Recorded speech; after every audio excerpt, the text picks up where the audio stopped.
yang Allah berikan kepada Nabi Muhammad SAW jauh lebih hebat dan jauh lebih agung.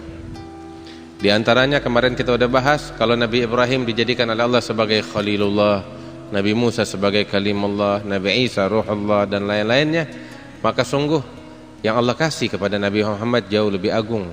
Beliau adalah Habibullah, kekasih Allah Subhanahu wa taala. Dan kali ini yang kita akan bahas adalah beberapa kalimat setelahnya, asy-syafi'il musyaffa'.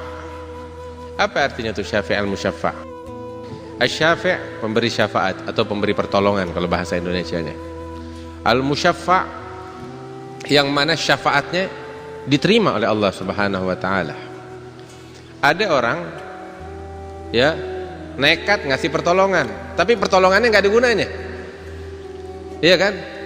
Nggak berlaku. Nggak berlaku. Dia punya pengaruh, nganggap dirinya punya pengaruh, tapi giliran dicoba di lapangan pengaruhnya nggak ada artinya. Berbeda dengan Rasulullah SAW. Beliau pemberi pertolongan dan pertolongannya berlaku, syafaatnya berlaku, dan beliau syafaatnya diterima oleh Allah Subhanahu wa taala. Enggak cuma sekedar ngaku-ngaku. Hadza artinya asy-syafi', pemberi pertolongan, pemberi syafaat. Al-musyaffa' yang mana syafaatnya diakui dan diterima oleh Allah Subhanahu wa taala. Sehingga Rasul sallallahu alaihi wasallam mengatakan, fa ana awwalu syafi'in wa awwalu musyaffa'. Aku, katanya Rasulullah sallallahu alaihi wasallam, adalah yang pertama di hari kiamat pemberi syafaat, dan akulah yang pertama yang syafaatnya diterima oleh Allah Subhanahu wa taala. Keadaan di hari kiamat, hadirin wal hadirat yang saya cintai semuanya, ini kita hidup di dunia sementara. Kehidupan di akhirat bakal datang kepada kita. Kita memandang jauh, oh masih lama. Innahum yarawnahu ba'ida wa narahu qariba. Allah bilang dekat sebenarnya. Cuman kita nggak pernah merenung. Yang kita pikirkan dalam hari-harinya kita cuma urusan dunia kita, kesibukannya kita.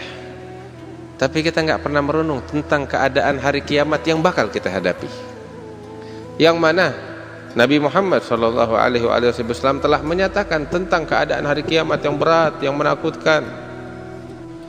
Di antaranya ketika Allah Subhanahu wa taala membangkitkan sekalian makhluknya di satu padang lapang yang luas,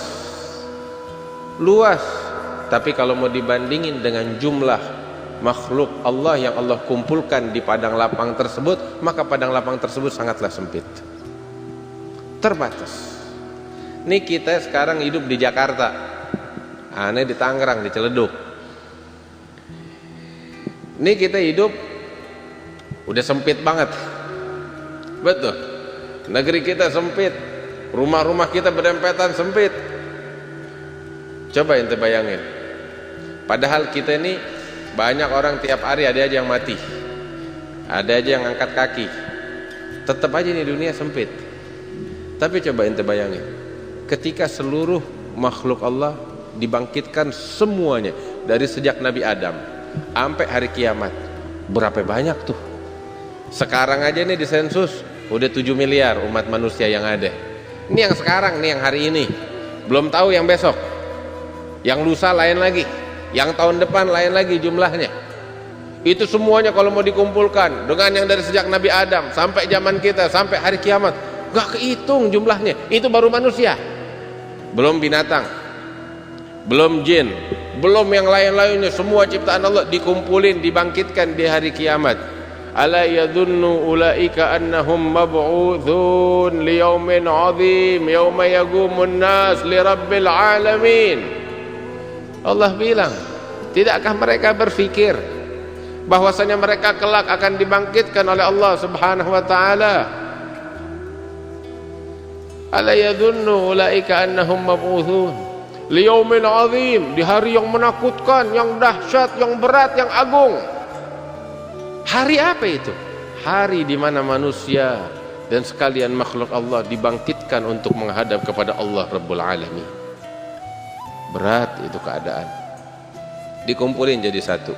Sehingga disebutkan di dalam beberapa riwayat, orang yang beruntung di hari itu adalah orang yang mendapati tempat untuk berpijak. Sebagian besar manusia nggak dapat tempat untuk berpijak. Dia meletakkan kakinya di padang mahsyar. Di bawah telapak kakinya dia terdapat 1000 telapak kaki, dan di atas telapak kakinya terdapat 1000 telapak kaki. Saking penuhnya manusia bertumpuk-tumpuk bagaikan ombak di lautan. Itu di padang mahsyar. Kemudian tuh udah berdesak-desakan kayak begitu, nggak cukup segitu aja kita udah capek, berat tuh keadaan. Bagaimana kiranya ditambah itu semua, matahari didekatkan oleh Allah Subhanahu wa taala. Hadirin wal hadirat, kita kadang di rumah malam keringetan, kepanasan, padahal jarak matahari berapa jauh? Jauh banget, terus terang Anda nggak tahu hitungannya berapa. Jauh banget. Segitu kadang malam hari. Tengah hari bolong, panas lagi. Segitu mataharinya jauh. Kira-kira dideketin deh, ya, tambah dekat setengahnya dari yang sekarang, melepuh kita, nggak bisa hidup di muka bumi. Di dalam hadis Rasulullah Sallallahu Alaihi Wasallam mengatakan bahwasanya di hari itu, di padang mahsyar, matahari didekatkan oleh Allah qadra mil, kadar 1 mil. Tahu gak 1 mil tuh dekatnya kayak apa? Hah? Ini dari sini ke jalan raya tuh, ya kurang lebih 1 mil, 1 kilometer kurang lebih. Kira-kira kalau untuk matahari dideketin bagaimana panasnya? La ilaha illallah. Dalam bahasa Arab, hatta periwayat hadis ini mengatakan, dia ini si periwayat hadis, dia bilang, saya nggak tahu apa maksudnya Rasulullah ketika mengatakan gadromil, kadar 1 mil. Sebab kalimat mil di dalam bahasa Arab punya 2 arti. Arti yang pertama ini dia, jarak kurang lebih 1,5 kilo itu, 1 mil. Dalam bahasa Arab juga kata mil mengandung arti, ente tahu sifat mata gak? Sifat mata itu jarumnya tuh yang bakal ente pakai, ada dinamakan mirwat atau juga dinamakan mil. Sahabat periwayat ini hadis bilang, saya nggak tahu maksudnya Rasulullah ketika mengatakan matahari didekatkan kadar 1 mil, apakah yang beliau maksud didekatkan kadar itu jarak 1,5 kilo itu, atau 1 mil itu tuh seujung jari. Nggak tahu apa maksudnya. Yang jelas mau seujung jari atau 1.000.000 kilometer, tetap aja panas tuh matahari, nggak kuat. Nah itu di hari kiamat matahari didekatkan oleh Allah Subhanahu wa taala, sampai cuman saat itu kagak ada kematian. Itu yang berat. Kalau didekatkan matahari kita melepuh mati udah habis selesai. Tapi ternyata enggak. Kematiannya cuma sekali doang tuh waktu di dunia. Itu cuma 1 kematiannya. Didekatkan tuh matahari. Manusia semuanya tersiksa. Udah bertumpuk-tumpuk di hari kiamat bagaikan ombak di lautan, terus mereka kepanasan sampai semuanya tuh melepuh, semuanya tenggelam dengan keringatnya. Dan keringat orang saat itu menenggelami si pemilik ini sesuai dengan amal perbuatannya di dunia. Rasul sallallahu alaihi wasallam bilang, ada beberapa yang yang keringatnya sampai ke mata kakinya. Ada beberapa yang sampai ke lututnya. Ada beberapa yang tenggelam sampai di dalam keringatnya yang bau busuk. Ente kira air biasa aja kalau kolam renang, kagak, yang bau busuk keringatnya. Nah, tersiksa orang dalam keadaan begitu. Ada yang tenggelam sampai ke pusarnya, sampai ke dadanya beberapa, sampai ke hidungnya, kata Rasulullah sambil mengisyaratkan begini. Ada lagi yang tenggelam 70 hasta di dalam keringatnya. Nabi sampai kasih isyarat seperti itu. Kalau cuman tenggelam, ente tenggelam, naudzubillah, jangan sampai, ini contoh aja, tenggelam di kolam renang 5 menit, enak gak kira-kira? Hah? Gak bisa keluar, tenggelam, gak bisa napa. Waduh, kagak enak banget. Cuman masalahnya seperti saya bilang, kagak ada kematian di sini. Gak ada kematian, jadi tersiksa. Terus keadaan semacam ini, gak 5 menit, gak 10 menit. nggak sehari, nggak 2 hari. Keadaan semacam ini nih, nggak sebulan, nggak 2 bulan, nggak setahun, nggak 2 tahun. Itu 50.000 tahun keadaan semacam itu. Berat. Ente bayangin ya Allah, bagaimana itu keadaan di hari kiamat. Ini bukan dongeng, ini kenyataan yang aneh dan ente bakal hadapin. Cuman kadang kita nggak pernah merenungkan hal ini. Makanya sampai beratnya, saking beratnya nih keadaan, orang-orang kafir sampai doa sama Allah. Orang-orang kafir bilang, ya Rab, unggulna min hadzal mauqif walau ila jahannam. Ya Rab, pindahkan kami dari keadaan begini walaupun mesti ke neraka jahanam. Mereka nggak tahu kalau neraka jahanam lebih berat dari itu. Cuman mereka bilang begitu karena saking pedihnya itu keadaan. Nggak ditoleh sama Allah. Hingga akhirnya ini Nabi yang cerita. Ini hadis dikenal dengan hadits syafa'ah. Abu Hurairah radhiyallahu taala anhu ardah, beliau bilang cerita waktu kita duduk sama Nabi lagi asyik makan. Ya, lagi asyik makan, Nabi ngambil potongan daging. Nabi itu demen dari potongan daging adzira. Potongan daging tuh dari daging kambing tuh paha depannya. Itu yang Nabi paling suka. Terus kalau kita kan makan kebuli dipotek begitu. Kalau Nabi kalau makan daging tuh diambil tulangnya digigit sama Rasulullah. Ada Nabi cara makannya begitu. Cantik, manis. Allahumma shalli wa sallim barik alaih. Sayyidina Abu Hurairah menceritakan itu waktu Nabi mengambil potongan zira. Beliau gigit itu daging, beliau telan, terus beliau kunyah, beliau telan, itu ditaruh. Terus saat itu Nabi berubah keadaannya. Kalau ibaratnya itu datang halnya, dia cerita tentang keadaan hari kiamat.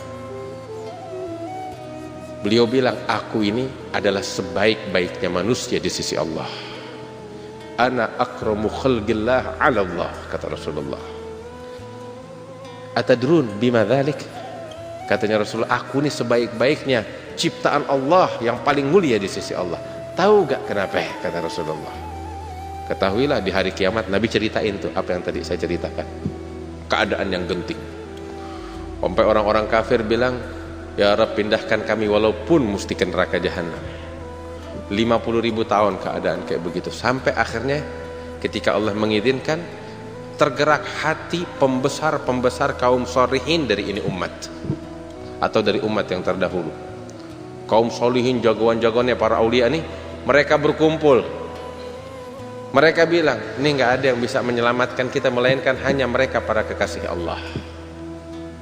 Ayo kita sama-sama datang minta pertolongan dan syafaat dari Nabi Adam alaihissalam. Mereka berbondong-bondong datang kepada Nabi Adam. Wahai Nabi Adam, ini Nabi cerita, anta abul bashar, engkau ini bapaknya orang manusia. Engkau adalah yang pertama diciptakan oleh Allah, dan Allah memerintahkan malaikat untuk sujud kepadamu. Engkau punya martabat di sisi Allah subhanahu wa ta'ala.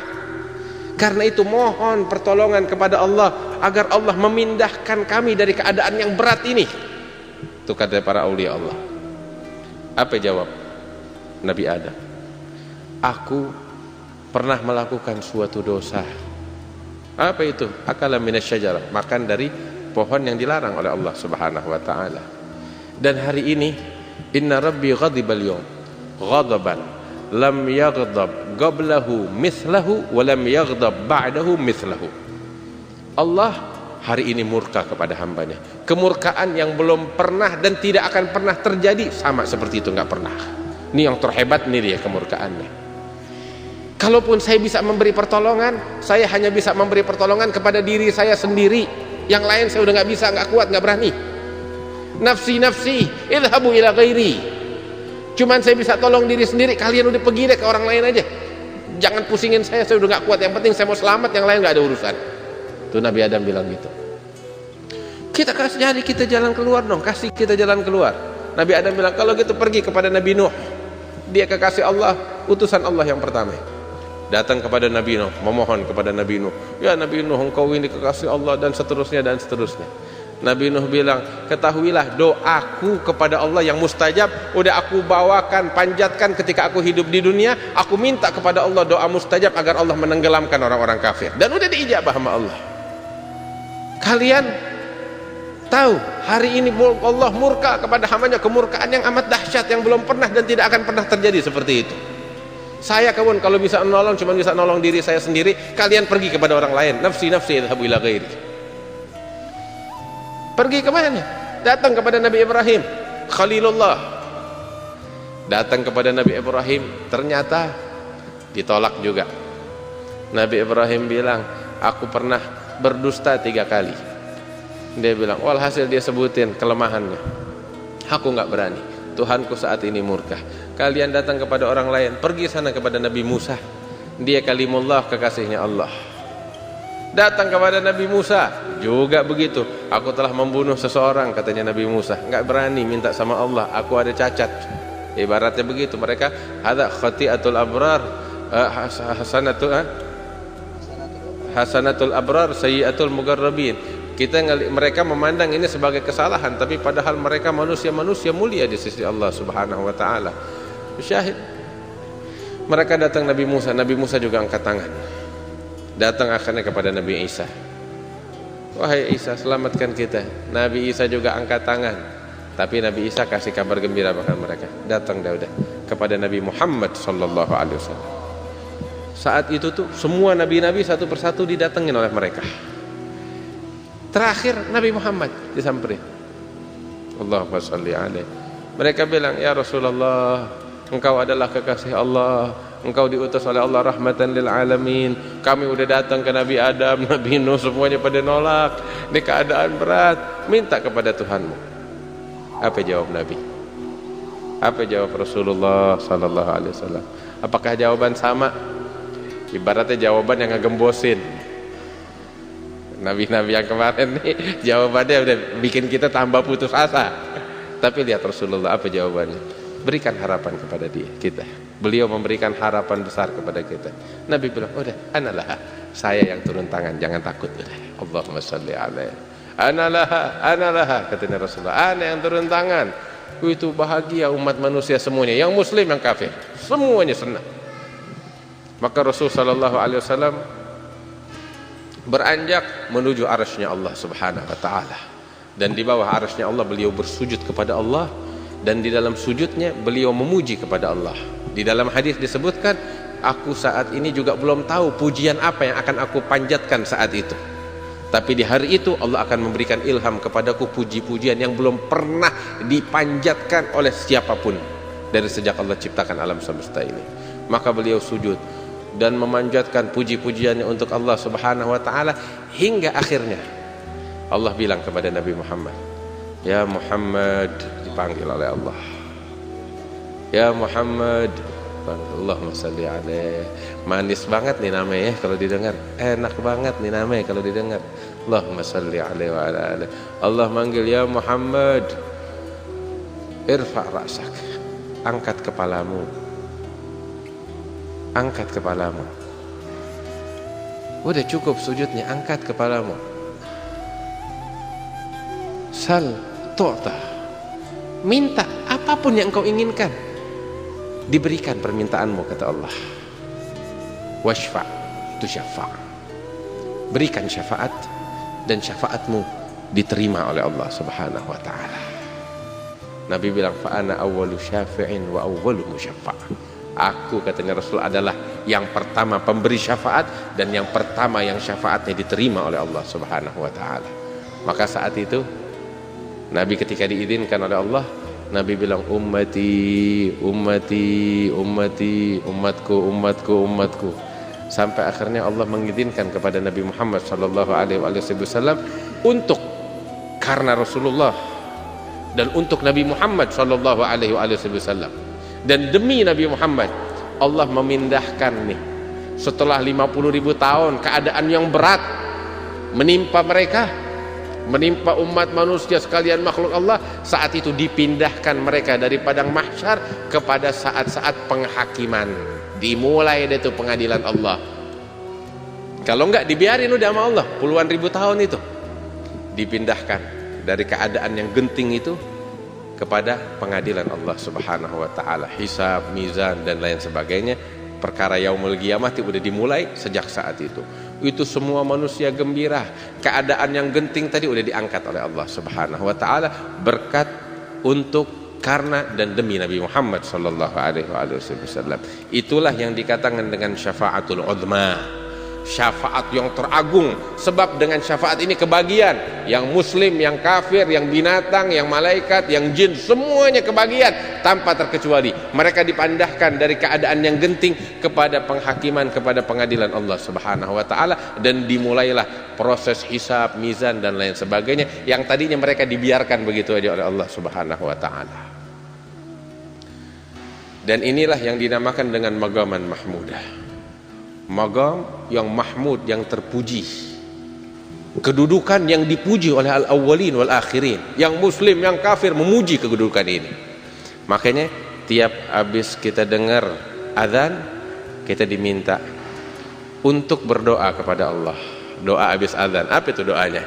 Allahumma rabb hadhihi da'watat tammah was salatil qa'imah ati sayyidana Muhammadanil wasilata wal fadilah wasyarafa wad darajatal aliyatar rafi'ah wa ba'athul maqamal mahmud alladhi wa'adtah innaka la tukhliful mi'ad. Ya Allah, bangkitkan dia di hari kiamat di atas maqam yang mahmud, yang dipuji oleh al-awwalin wal akhirin. Mudah-mudahan itu Nabi bilang, orang yang selalu habis azan baca ini doa, wajabat lahu syafaati, akan mendapatkan syafaatku, kata Rasulullah sallallahu alaihi wasallam. Mudah-mudahan kita dapat syafaat dari Rasulullah sallallahu alaihi wasallam. Inilah yang kita sebut, kita selalu baca habibika asy-syafi'il al-musyafa'. Tahu gak maksudnya sekarang? Tahu gak artinya sekarang? Kita baca terus apa namanya Maulidud Dia Ulami, tapi ya cuman tahu begitu aja artinya. Nih ceritanya, nih sejarahnya, ya, nih ilmunya yang mesti kita ketahui. Inilah Nabi besar Muhammad sallallahu alaihi wasallam.